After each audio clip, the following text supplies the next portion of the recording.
February 16th, 2003. Leonardo Notarbartolo stands 2 floors underground inside a vault holding $100 million in diamonds. The 43-year-old knows what he's looking at. Cold, silent, untouchable wealth. He reaches into his coat, not for a weapon, but for a wooden bracket the size of a ruler. Click. The most protected vault on Earth just opened without triggering a single alarm. For 4 years, he wore a $3,000 suit, smiled at security guards, and pretended to sell jewelry while secretly filming every sensor, every key turn, every blind spot from a hidden camera in his necktie. He'll steal $100 million in 60 minutes, outsmart infrared sensors, seismic detectors, and a lock with 100 million combinations, using nothing but hairspray and electrical tape. Then a half-eaten salami sandwich will bring his entire empire crashing down. How did one Italian merchant defeat every intelligence agency on Earth? And what single mistake destroyed the perfect crime?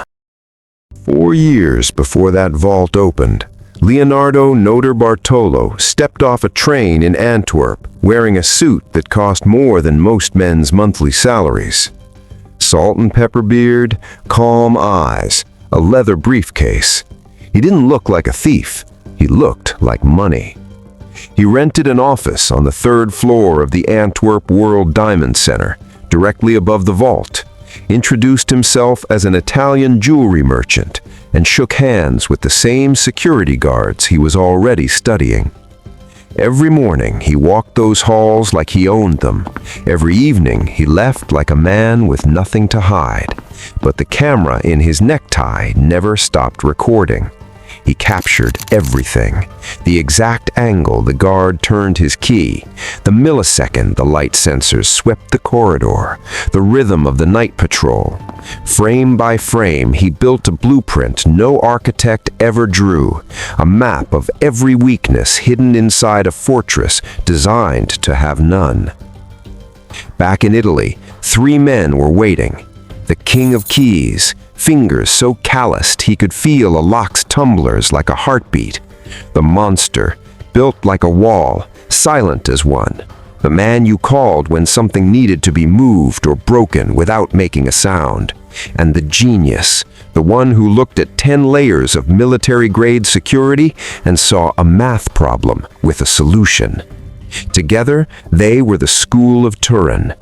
In a warehouse outside the city, they built it all from scratch. Plywood walls, replica sensor grids, a mock vault door, and practiced in complete darkness. No lights, no margin for error. They ran the sequence so many times, their hands memorized what their eyes couldn't see. Then came layer 10. The infrared sensors were the final wall, heat-detecting crystals that would trigger an alarm the moment a human body crossed their path.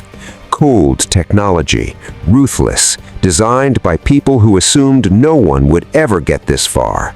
They were wrong. A can of hairspray, aimed precisely, frosted the crystals just long enough to blind the system. No explosion, no cutting of wires, just aerosol and silence. And suddenly, the most advanced security system on Earth couldn't see a thing. The vault was now 1 door away. 1 door, 1 magnetic seal wired to scream the moment it separated by even a millimeter. Leonardo didn't cut it. He didn't destroy it. He lied to it. A small bypass circuit slipped into the alarm loop, convinced the building's entire nervous system that the vault was still sealed, while the door swung wide open. The machine never flinched. It simply believed what it was told. And just like that, $100 million sat in the dark, waiting. What followed was not chaos, it was choreography.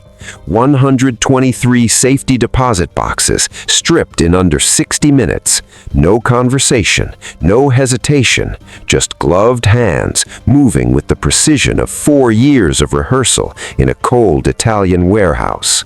Diamonds, gold, bearer bonds, poured into bags while the city of Antwerp slept above them, completely unaware that history was being quietly rewritten 2 floors beneath their feet. By sunrise, they were gone. The drive back to Italy felt like exhaling after holding your breath for 4 years.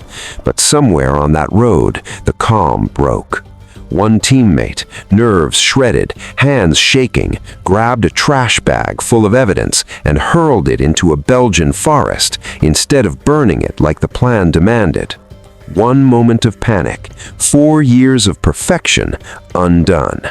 A forest ranger found it days later, not an intelligence analyst, not Interpol, a tired man in a green uniform who simply wanted a clean forest. Inside the bag, food wrappers, a receipt for a salami sandwich, and Leonardo Notarbartolo's business card. His DNA was on the sandwich. The man who had spent 4 years being invisible had left his name in the woods.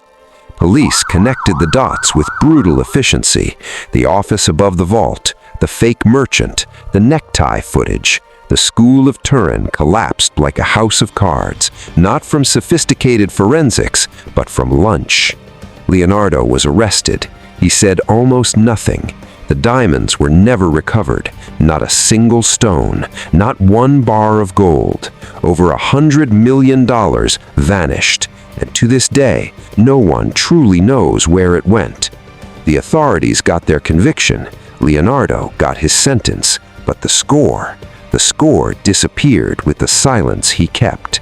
He didn't win cleanly, but he didn't lose completely either. In the underground world, that's not failure, that's folklore. The man who outsmarted 10 layers of the world's most advanced security wasn't brought down by intelligence agencies or elite investigators. He was brought down by a sandwich. And somehow, that only makes the legend bigger.